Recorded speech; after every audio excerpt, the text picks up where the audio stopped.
Hey, Gary, can you tell us a little about your airplane? You bet, Kent. Good morning.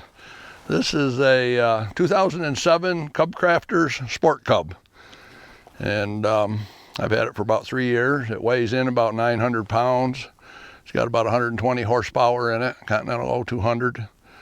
Has a ground adjustable prop on it, which is real easy to adjust. Sessinich makes it. You unloosen these 8 bolts, stick a pin in there, rotate the prop where you want it, tighten the bolts back down, and you got a new pitch for either if you want to take off short or go faster. And then underneath it, we got the monster shocks on there, which make it a real good suspension, a nice soft landing. Hard to do a bad landing, you'd have to really try. I wish I had those. Those are great. And these planes go so slow, they have a problem with cooling. And I put these vents on the side to let the air flow through easier, so that kind of takes care of that problem. And then we have the Alaska Bush Wheels, makes a lightweight bush tire.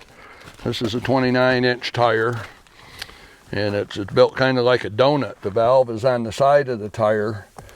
We run a real low pressure. I'm generally between 2 pounds and 4 pounds of air pressure in that tire.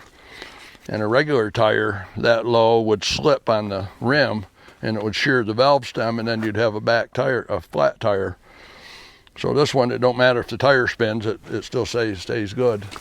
Holds 2 people, have a sling seat in the back for a passenger, and then seat for the pilot up here, flap handles up on the side. Control your flight with rudder pedals, brake pedals, and then a stick to work your ailerons and elevator. And is this your trim on your stick? This little toggle switch? My trim is on the top, down and up trim, and my microphone switch is on the front of the stick, and my margaritas I keep in a bottle handy.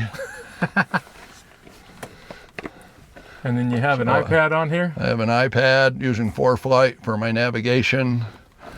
I have an engine monitor in here to let me know what the engine's doing, how much fuel I've got, how much fuel I'm burning. And then airspeed and altimeter and stuff. Very good. It just lets you know your engine's working the way it should be. And you have toe brakes. I have toe brakes. I have a vibration sensor up here on my dash. If get a picture of that. If it starts vibrating, I know something's a little bit out of sync. I like it. And that's most of the inside, I guess. Pretty simple. These bush planes are pretty simple, aren't they? Yeah, I'd say this is the most bang for the buck for fun and simple and low maintenance. Just a great all-around plane. All right, let me get a picture of these flaps. They look like they've been modified. I extended these flaps 2.5 inches, which makes it a lot easier to go slower, so I can land shorter, get into shorter strips. And you have a fence on it, Get right off here? sooner, have a fence on there to capture the air when the flaps are down, and no penalty for going faster. It doesn't slow me down or anything, so usually if you gain on one thing, you lose on something other. And you just happen to be parked by a saguaro cactus. That's kind of fun. Got a saguaro in the back, got 2 12-gallon fuel tanks in there.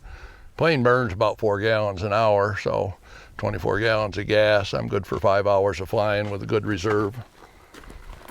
I probably need to get out and walk around by that time anyway. Yeah, before that. Has a flying tail, they call it. The horizontal, you can trim it up or down wherever you need to be for hands-off flying. Pretty good little plane. Perfect plane for flying out here in the desert. You can tell a true bush pilot when they pack these under the back seat because they need them to get out. Most fun you can have with your clothes on.